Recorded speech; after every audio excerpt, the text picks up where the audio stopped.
And a happy Sunday to everyone out there. I'd like to welcome you to another edition of the Sports Wrap with Michael Kravetz. I apologize for the long layoff. Having a bit of some problems right now. This semester won't be. I'll be taking a break from my classes, so I'll be able to do the Sports Wrap every Sunday from here on out. And really, just to get into what we've missed, a lot of stuff happening with the Penguins, Pitt basketball, and even the Pirates. And those three topics will be dominating the show today. We're going to start it off with the Penguins. They started the season last Saturday on the road in Philadelphia, and it was a quite impressive win. They came out scoring goals early. James Neal, Tyler Kennedy. There was some good goaltending by Marc-Andre Fleury, and it was just a real good sign for them to get a win on the road.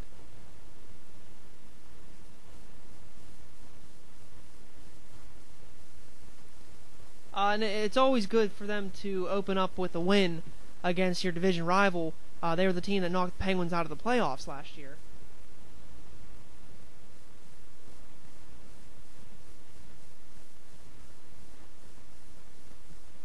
And they ended up winning the game 3-1. Paul Martin actually was credited the goal by Kennedy off a ricochet. And it was just a good, solid win. And then they had to open up, and then they had to play back-to-back games right away, the 20th in New York against the Rangers. And Thomas Vokoun was starting, and Vokoun, a veteran, reliable backup, he's 36. A lot of people coming in to the season were saying he's going to push Fleury. They're going to be able to rest Fleury a lot because Vokoun has been a starter in the past. He's been a very steady hand. There hasn't been long lapses with him where he's performed poorly, so he could step in and perform well with the absence of Fleury, with him resting. And he did. He did a job well done. The Rangers really couldn't match the Penguins whatsoever. Penguins 3 goals in the first period. They go on to win 6-3. James Neal once again and Tyler Kennedy. It was just a all-out good effort by the Penguins, and even when the Rangers were creeping back in to make it 5-3, the Penguins they shut the door down, played well defensively, and didn't allow the Rangers to make it any closer. So the Penguins started off 2-0, and then you have the Rangers and the Flyers, who were the other two teams pretty much going to compete for the top spot in the Atlantic Division, at 0-2. So you think, okay, this is going to be a good start for the Penguins. Well, as it turns out, Wednesday night, the home opener at the Consol Energy Center, the Penguins drop a tough one to the Toronto Maple Leafs. They were up 1-0 after one period, but in the second, it was all Toronto, scoring 3 goals, and then adding 2 in the third. They end up pretty much dominating the Penguins 5-2. The defense was just not there. Fleury, not one of his better games. It wasn't not a good, sound, strong effort in the second and third period. Crosby, though, was able to score his first goal of this late season. And then 2 days ago, Friday night in Winnipeg, where the temperatures were astronomically low, in the negatives, I think at least negative 20 degrees, the Penguins were up 2-0 on Winnipeg, and they end up falling, because in the second and third period, Winnipeg scores 4 goals. Going up 2-0, even though it's in the first period, the team should be able to hold on to that lead. Hopefully this is not a problem going forward for the Penguins. Crosby got both goals. I think the team now, they're 2-2 with 4 points, third place in the Atlantic Division. Tied for second with the New York Islanders. New Jersey at the top. Everyone has 4 points pretty much in the Eastern Conference. It's a logjam. you can't be average and think you're going to make the playoffs, because I know it's super early in this 48-game season, but the Penguins be the 8th seed right now. I think you need to go on a winning streak of at least 4 or 5 games to kind of separate yourself from the rest of the pack. And right now with the Penguins, just the scoring. They need balanced scoring. Right now it's only being Crosby and Neal and Kennedy. Malkin has to start doing more. He's one of the best players in the world. He's not really showing it right now. And I know because of the long layoff, but still, that shouldn't be an excuse. Fleury has to be better at goaltending. I think for his confidence to be built even more, a few shutouts here and there would be nice. Bo Kuhn, he was the goaltender in the Winnipeg game. He looks shoddy at times. If he's going to be a when they signed him, I didn't think they thought he'd be a liability. They thought he would just be he would be helpful. And right now, a good start against the Rangers, bad start against Winnipeg. A little too early to figure out how his role will affect this team, but he'll probably get 20 games at least out of the 48. So I'm thinking as long as he can go 12-8, that'll be good enough for this team. The defense, you got to start questioning that. Ben Lovejoy was in there for Simone Dupré. Wonder if that'll be switched up. Eric Tangretti started out on the second line with Neal and Malkin. In the Winnipeg game, he was demoted to the fourth line. They moved Kennedy up to the second line. That didn't really work out, even though it's only one game. I just think the Penguins, they can't be experimenting with these different line sets when they're 15 games into the season. I think if you're doing that, then you're saying to yourself, we don't have a set fixed 4 starting lines.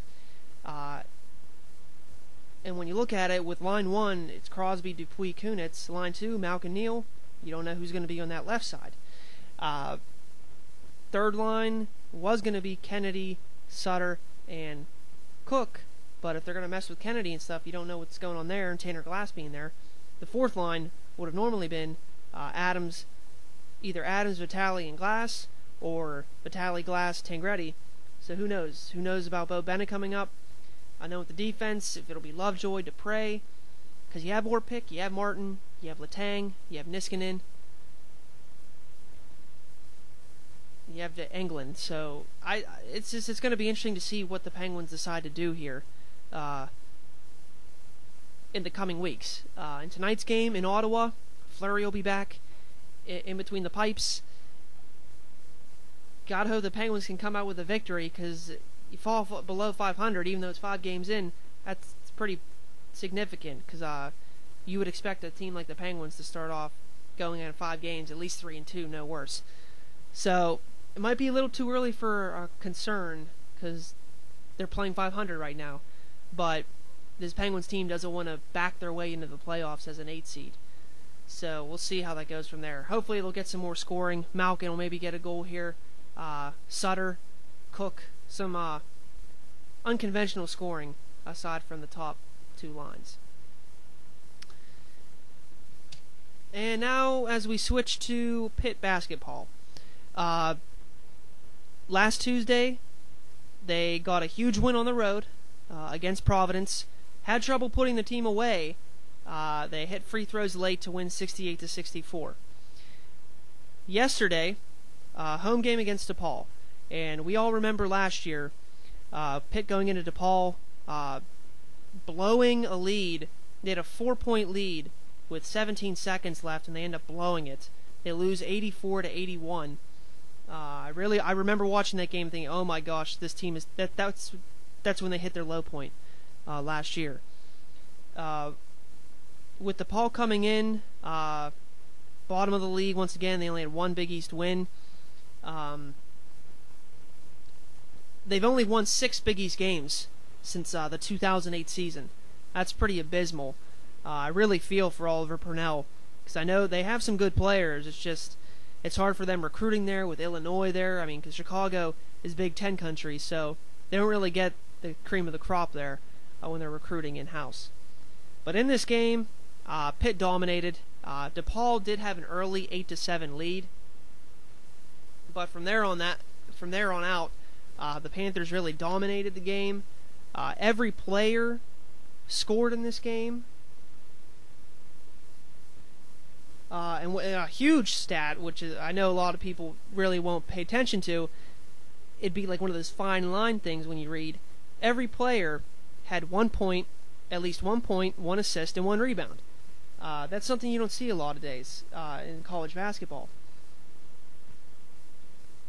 And Pitt's bench scoring almost would have won them the game against DePaul, because DePaul ended up with 55 points. Pitt's bench had 52. Pitt ended up winning the game 93-55. The 38-point win was the Panthers' biggest margin of victory ever in a Big East game. And really the big catalyst off the bench was Trey Ziegler.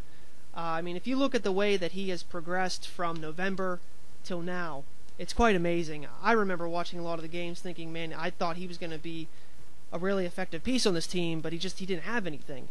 But boy, has he come on big. He's more aggressive, going to the hoop. I think he might be the X factor for this team now, coming in playing at the shooting guard position. He finished the game with 18 points, his Pitt career high.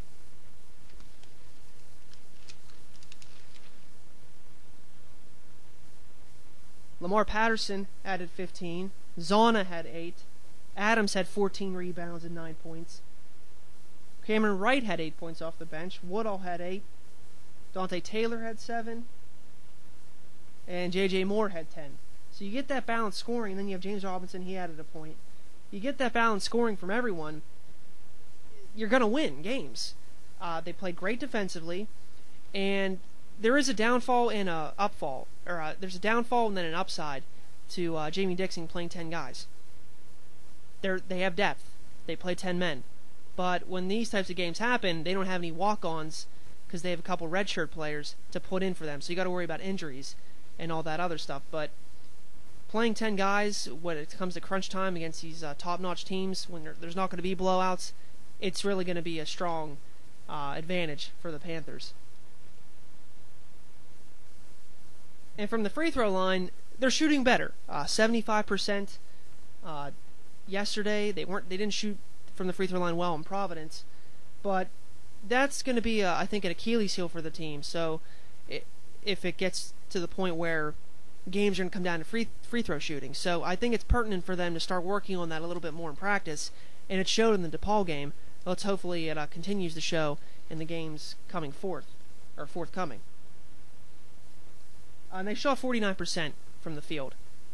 That'll win you most games. DePaul shot 27%, which is abysmal. So the only bad thing about the game, though, is that Pitt had 18 turnovers. There were times when they looked sloppy, I guess because they were playing a sloppy team, but it was a dominant performance, to say the least.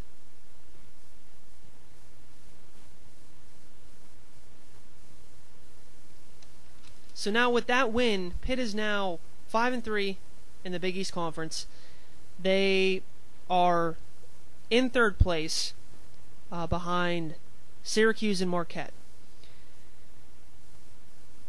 Pitt's overall record is now 17-4.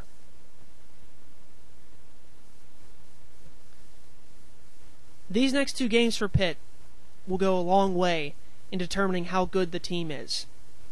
A quick turnaround tomorrow night, 7 p.m. on ESPN. Pitt will be going into Louisville and playing at the KFC Yum Arena. And Louisville is coming off 3 straight losses, which is very tough for me to say about a Rick Pitino team because you never think 3 straight losses. Louisville lost to Syracuse, Villanova, and Georgetown. Syracuse game was at home. Villanova, Georgetown on the road. Louisville is now 4-3 in the Big East Conference. So I think if Pitt wants to really consider themselves one of the upper echelon teams in the NCAA and the Big East, beating Louisville is a definite. Now, if Pitt were to lose the game, they'd be 5-4. Louisville would be 5-3. Not really out of the top half yet, but there are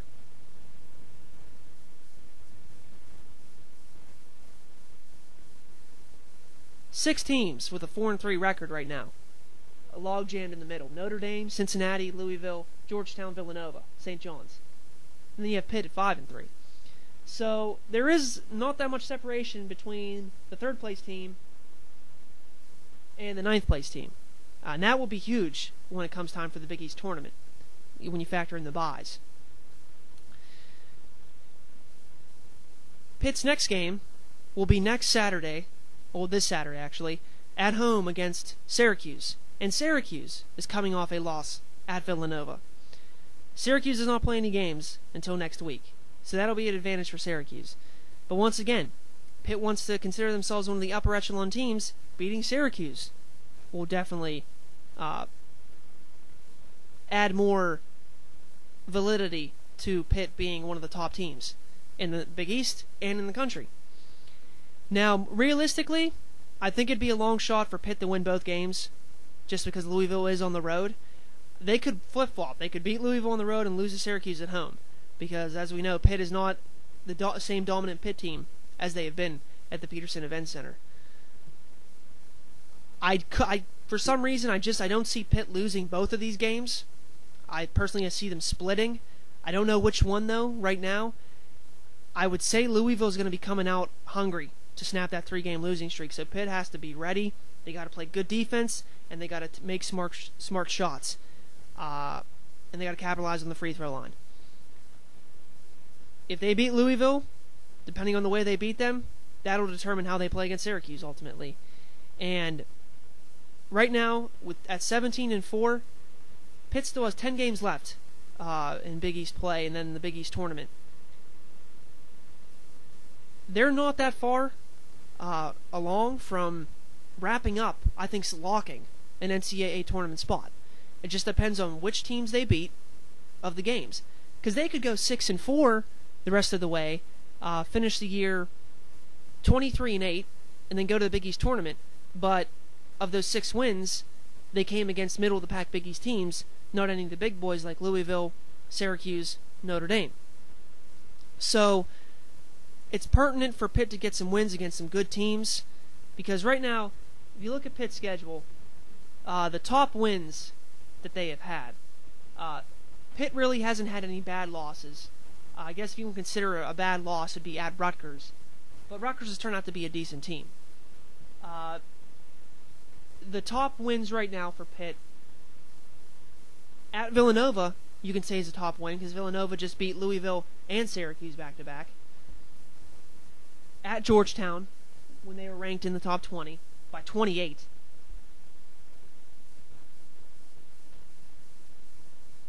And that's pretty much it.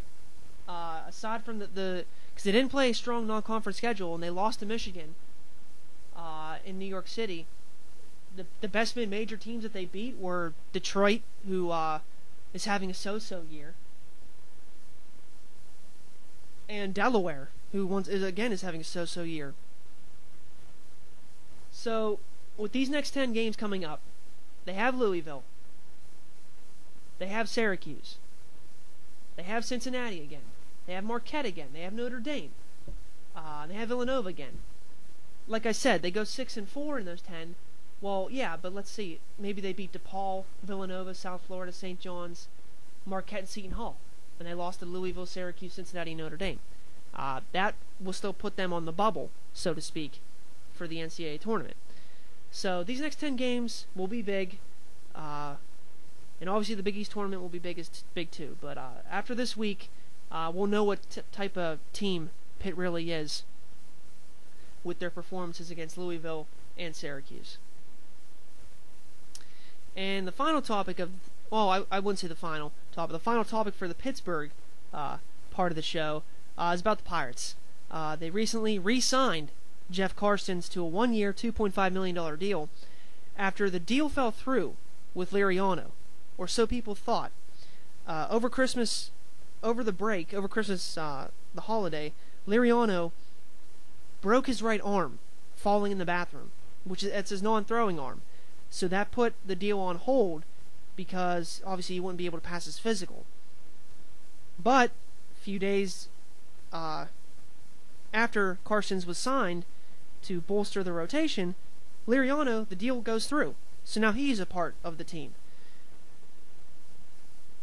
He might not be ready. I wouldn't say he'll be ready at the start of the season. So the rotation now looks like it would be A.J. Burnett, Wandy Rodriguez, James McDonald, Jeff Karstens, and then either Kyle McPherson or Jeff Locke. Once Liriano comes back, you think he would be put in there. And then once Charlie Morton comes back, who knows? Will Karstens be back to the bullpen? Depending on how Liriano's pitching, where would he be? So I think the Pirates have 6 strong starting pitchers, and then with McPherson, I think, ahead of Locke, and then if Garrett Cole comes along fast, they have a good quality group of starting pitchers that will help them throughout the year if guys fall off. And another good thing about the signings is that the payroll now for the Pirates is over $70 million. It has been that high, I think, for a while, at least since I've been a fan of them. The only bad thing is, it's still near the bottom of all the payrolls of the major league teams. Of course, New York, the Yankees, is over $200 million, but the Pirates will never be there. But it's good that the Pirates are moving up in payroll. They're committing more money to players, and you hope that it'll still increase. Now, a lot of people are suspecting that they might try to trade Garrett Jones now to free up more money. Hopefully that's not the case, because Jones has been solid, been consistent. He was one of their best players last year. So hopefully they keep him, because if they do, I think there's nothing but promise, potential for this team. 4 games under 500 last year. 4 games is not a difference, and not that big of a difference. They win 4 more games this year, they'll be 83-79. I know that's not what fans want. They want a team that compete in the postseason. But like I said, they got to get over 500 first. But since they were so close, I think this year coming up, might be the year where, hey, they can go over 500 and they can sneak their way into the playoffs. The other story I just want to touch up on a bit is the Manti Te'o girlfriend hoax story that was dominant last week. I believe him that he didn't know. He wasn't a part of it. He said he lied because he found out back in December, and he carried that on for a few weeks. I definitely think that was wrong on his part. Shows poor character. I don't understand how someone could fall in love with someone like that, where you can't meet them, you only talk to them. I'm surprised he didn't raise any concerns, or wasn't skeptic over the fact that he couldn't see her on Skype or go and visit her, even when she was in the hospital, or even go to her funeral. You got to question someone's character based on that. I just think he needs to mature a little bit more. I think it will affect his draft status. I don't know if I don't think he'll be drafted in the first round. I think it'll be a struggle for him to have a good career a long career in the NFL. I thought he wasn't a great player in college. He was a good player. He played for a great team. I just think it's going to be a tall testament for him to prove to the other players on the team that he gets drafted that he is a matured man coming out of college after going through an experience like this where a lot of people challenged his character and integrity and how someone could actually fall for this prank. So I think that'll be interesting in the coming weeks once we find out more about what happened with Renaya Tuiasosopo, who was the voice behind it, why he did this. All this more information is bound to come from this, and it'll be just interesting to see how Manti Te'o handles this all, and come toward draft time, the combine, how people, if they're going to be talking about this more and more, or if they'll try and stick it back under the rug and just focus on his draft status and figuring out which teams will want to actually pick him. So I think that'll be interesting as well. But other than that, that'll do it for today's edition of the Sports Wrap. Once again, I apologize for the long layoff, and hopefully I will be doing this every Sunday. So hopefully y'all check back and listen. Had a lot of fun doing this, and on next week's show, we'll be getting into the Panthers games against Louisville and Syracuse, the Penguins games. I believe they have Ottawa coming up, and then the Islanders. And then I'm blanking on the next two opponents, but they have 4 games coming up next week that we'll be sure to get into. And any other news with the Pirates, anything with the Steelers, and any other breaking news with Manti Te'o. The Super Bowl. Oh, my mistake. I almost forgot to just make a quick comment on the Super Bowl. I will be doing a show next Sunday. Of course, the Super Bowl won't be until Sunday night, but that's when I'll give my prediction. Just want to comment. It's unbelievable that Ray Lewis and the Ravens have made it this far, going and beating New England. It's amazing San Francisco came back when they were down 17-0 in Atlanta to win. You got the Harbaugh brothers coaching, the Harbaugh Bowl. First time ever, 2 brothers are coaching against each other in the Super Bowl. 2 physical, tough defensive teams, but they have great offenses too. It's going to be a really good game. I expect it to be close. I don't expect it to be a blowout, which is always good for a Super Bowl when your home team or the team you're covering isn't in it. So I think it'll be a lot of fun. It'll be a really fun-filled game. So, but that'll do it. Signing off, I'm Michael Kravetz, and you just listened to the Sports Wrap.